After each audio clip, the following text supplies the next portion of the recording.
Et voilà, nous y sommes, nous y sommes. Les grandes différences dans cette partie spoiler entre le Snyder Cut et la version de Joss Whedon, entre Justice League et Zack Snyder's Justice League. Ça va être violent. On va dire grosso modo le poids plume face au heavyweight. Je sais que beaucoup de personnes le voient comme ça, c'est-à-dire le glandu de Joss Whedon qui a tous les défauts du monde, notamment d'être un harceleur, un machiste, un violent, un salopard, face à Jésus, un pro-catholique, pro-protestant américain, Jésus Zack Snyder, qui transforme tous les plans qu'il peut de Superman en Jésus. Ouais, on peut le voir comme ça. Seulement, c'est des conneries. Ce que tu dis n'a aucun sens. Comme dit dans la partie sans spoiler, juste pour être clair, les différences sont beaucoup trop fortes à la base, déjà, entre le film de Zack Snyder et celui de Joss Whedon. C'est-à-dire qu'on a vraiment, dans le style de Joss Whedon, une propension au film comic book, avec donc un choix de stylisation des couleurs, comme je l'expliquais déjà dans les parties précédentes. Encore une fois, c'est pour ceux qui n'écoutent pas forcément les autres parties et qui s'intéressaient essentiellement à cette partie avec spoiler. On a donc ce choix stylistique qui est vraiment basé sur un travail des couleurs beaucoup plus flashy, beaucoup plus volontairement stylisé, et je vais expliquer en quoi, notamment avec comment Joss Whedon introduit le film, et chez Zack Snyder, donc ce travail sur une sorte de vraisemblance baroque, je caricature, et dans les deux introductions du film, je pense qu'on va faire le tour assez facilement, assez clairement, assez précisément des différences fondamentales, mais je tiens à le rappeler, une base de simple. Joss Whedon est arrivé avec un film qui était déjà partiellement tourné par Zack Snyder, premièrement. Deuxièmement, lui devait faire un film de 2 heures et le finir, je crois qu'il a eu 7 mois à peu près sur le film à la date de sortie, ce qui est juste beaucoup trop peu, sachant qu'en plus qu'il a retourné des scènes, enfin bref, c'était un pari impossible, il a tenté le coup, il se casse la gueule, vous avez raison de pointer le doigt en disant t'es une merde, même si c'est franchement pas très cool et que vous l'ouvrez beaucoup pour des gens qui ont jamais fait des blockbusters. Tu vas avoir des gros problèmes. Non mais c'est pour expliquer le discours. T'es malade. Mais qu'est-ce que putain. Enfin, tu sais ce que tu dis ou quoi? Mais on peut rien dire ou quoi, merde. Mais putain, tu vas avoir un point rouge. Mais non. Allez hop, mais j'explique. Découpé à la machette, sac poubelle. Non. Et hop. Mais à non, la mais décharge. arrête. Mais Mais pas pas du finir à la tout. décharge. Donc, comment ces deux films commencent ? Le cut de Joss Whedon commençait donc par cette scène où on voyait Batman attraper un voleur, à la manière d'un Batman, je caricature, sur des toits en carton et l'utilisant au final, n'attrapant pas finalement ce voleur pour l'attraper, mais pour l'utiliser comme appât, afin d'attirer un paradémon, puisque dans la version de Joss Whedon, les paradémons sont attirés essentiellement par la peur et non pas par les Mother Box, par la peur, et donc provoquant à ce voleur une frousse, si possible incommensurable, en le suspendant notamment dans le vide, et donc... Oui, j'exagère parce que ça me paraissait un peu gros comme idée, mais bon, peu importe.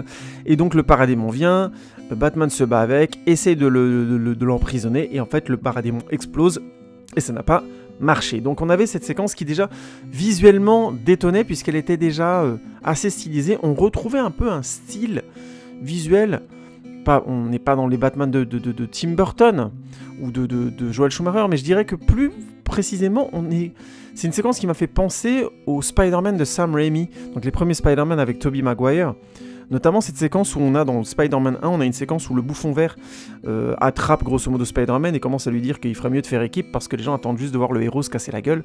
Séquence plutôt intéressante en termes d'écriture et qui était clairement voulue comme stylisée, c'est-à-dire qu'on avait vraiment l'impression au milieu d'un film qui était tourné visiblement à New York, je crois qu'il a été tourné à New York, je suis pas sûr du tout, hein. Mais on va dire en décor naturel, ainsi de suite, pour plein de plans, qui avaient donc une vraisemblance assez marquée, même si le style de photographie de Sam Raimi est très proche, justement, du style de Joss Whedon. Et on avait donc cette séquence au milieu, où on voyait le bouffon vert et Spider-Man se parler sur un toit, et on avait vraiment l'impression de les voir sur un décor de sitcom, hein, franchement, à proprement parler, avec une sorte de fond pas forcément très bien dessiné. Enfin, c'était vraiment voulu comme stylisé. Et cette scène d'introduction de Justice League de Joss Whedon commence vraiment avec ce type de décor et ce type de couleur. Ce qui fait qu'on a quelque chose de très stylisé tout de suite, dès le départ et dès la nature du projet. Et donc ça finit par l'échec, entre guillemets, de Batman, le voleur, et ça finit sur ce voleur qui demande à Batman, Superman n'est plus là, tu penses qu'on a une chance, enfin c'est pas la merde, et Batman répond sans partir, enfin, répond sans partir, part sans répondre plutôt, et le générique commence, et c'est en fait un superbe générique, en tout cas en termes de musique. On a donc un grand ralenti, puisque le voleur a relancé la thématique, entre guillemets naturellement, puisqu'il vient de voir un extraterrestre, littéralement, avec Batman. Il demande si Superman, qu'est-ce qu'on va faire sans Superman, et évidemment, le thème du générique, c'est l'absence de Superman. Donc on a, comme je vous expliquais dans les parties précédentes, des drapeaux noirs avec le sigle de Superman dessus. Donc l'absence de Superman est comment dire, pleurée dans le monde entier. Et on a cette magnifique version de Everybody Knows de Leonard Cohen, qui est donc chantée par une chanteuse dont j'ai oublié le nom, mais je vous renvoie à ma critique de Justice League. Très très belle introduction, que je pensais être snyderienne. Je pensais vraiment qu'on allait retrouver ce générique, cette musique, dans la version de Zack Snyder, très sincèrement, parce que je trouvais que c'était vraiment snyderien. Ralenti, musique a cappella, pop et en même temps extrêmement sérieuse et en même temps complètement liée au sujet du film, donc très digne des introductions de Watchmen ou de comment il s'appelle encore, Sucker Punch, donc des films de Snyder. Et en fait non, mais comme je l'ai dit avant, cette introduction avait déjà un point faible, c'est que on avait comme thématique l'absence de Superman, et l'idée c'est qu'on voyait à un moment donné des mecs attaquer une supérette tenue par, on va dire des Indiens, je pense, ou des musulmans. Je suis plus certain. Et grosso modo, aux États-Unis, on voyait que voilà, les policiers étaient obligés de protéger grosso modo les étrangers. Sous-entendu, l'absence de Superman ayant relâché la violence, l'exclusion. Il s'agissait pour cette séquence, je présume, de résumer à quel point le Superman est une lumière quoi, pour l'humanité, je caractérise, et quand il est plus là, ça repart un petit peu en vrille, étant le thème, clairement le thème principal de Justice League de Joss Whedon. Séquence qui marchait pas très bien et qui était un peu casse-gueule, et puis introduction qui finissait, comme je le disais dans la partie précédente, sur le fameux SDF assis au sol avec le fameux panneau « I tried », j'ai essayé, belle métaphore de l'exclusion sociale de notre système, capitaliste, mais aussi, évidemment, message très gros clin d'œil de Joss Whedon aux fans en disant grosso modo j'ai fait quelque chose de différent, je suis pas forcément parvenu donc j'ai essayé, voilà.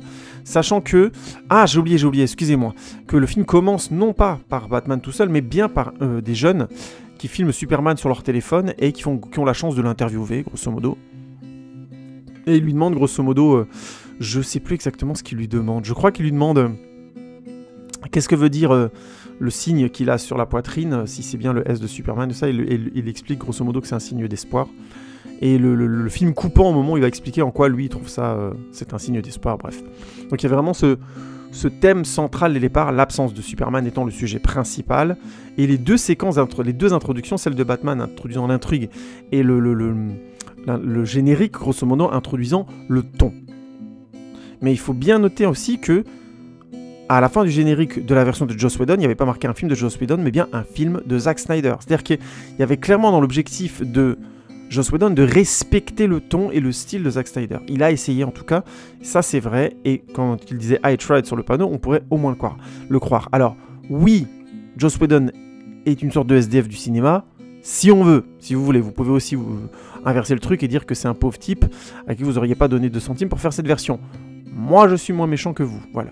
Vous devriez avoir honte, et on devrait vous envoyer au coin. Tirez-vous les foutus! Et donc, toute cette introduction chez Snyder n'existe pas. Littéralement.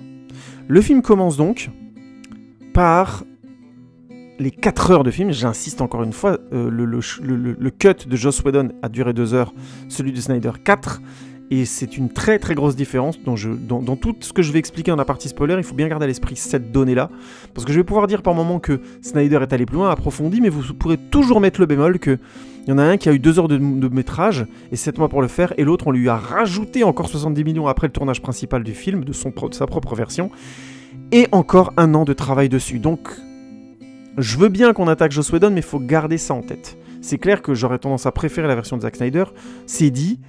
Mais franchement, de là à dire c'est meilleur de manière intrinsèque à la version de Joss Whedon n'a pas du tout travaillé dans les mêmes conditions et pas du tout avec les mêmes libertés. Donc, l'introduction de Zack Snyder, c'est donc une séquence tout en ralenti qui revient sur la fin de Batman vs Superman, où on voit clairement le moment où Doomsday et Superman s'affrontent et Doomsday perce le cœur de Superman.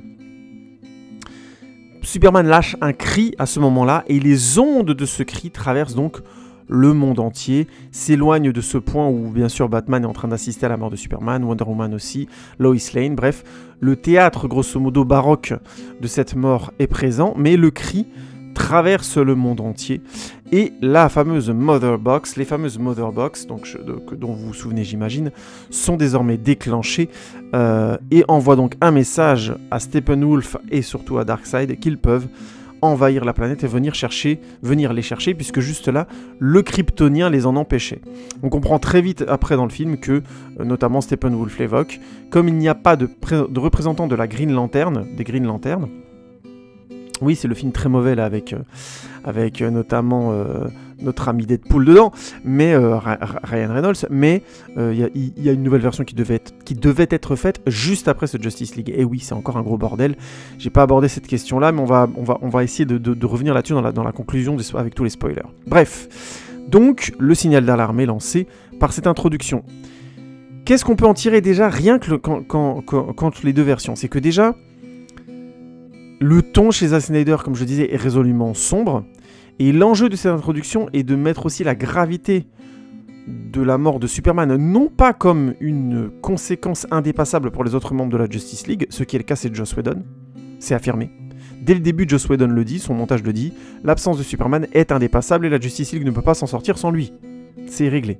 Tandis que dans la version de Zack Snyder, c'est plus subtil, c'est plus... il est un déclencheur, c'est parce qu'il n'est pas là que les Steppenwolf, Darkseid et ainsi de suite pensent qu'ils peuvent envahir la Terre tranquille, ce qui est plus ou moins vrai, mais je vais essayer vraiment d'aborder les différences des deux films en gros.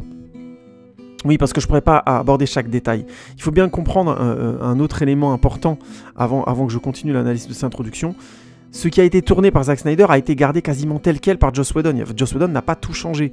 Du coup, il y a essentiellement entre les deux films, concernant les scènes d'action, globalement, la possibilité pour Zack Snyder de rajouter du sang, donc d'être R-rated, donc de faire un film grosso modo adulte, ce qui n'était pas le cas chez Joss Whedon, et les changements de photographie, donc de perception, de niveau de stylisation de cet univers. C'est vraiment les deux seules choses principalement qui vont différencier les deux films en termes visuels et en termes de scènes d'action. Par contre, les scènes narratives ou les scènes qui vont alimenter la narration sont plus nombreuses chez Zack Snyder, certes, mais aussi clairement dans un autre ton. Et dès l'introduction, donc, on sait où on met les pieds.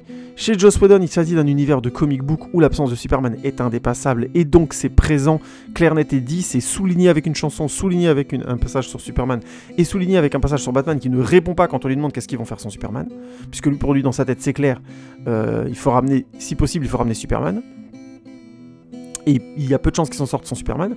Tandis que dans la version de Zack Snyder, c'est plutôt un signal qui est envoyé et les autres membres de Batman en tête de la Justice League vont assumer le fait d'aller, de préparer une armée pour combattre cette menace qui avait donc été annoncée dans Batman vs Superman par Lex Luthor, qui avait donc lu toutes ces informations dans le vaisseau de Superman et donc le vaisseau kryptonien.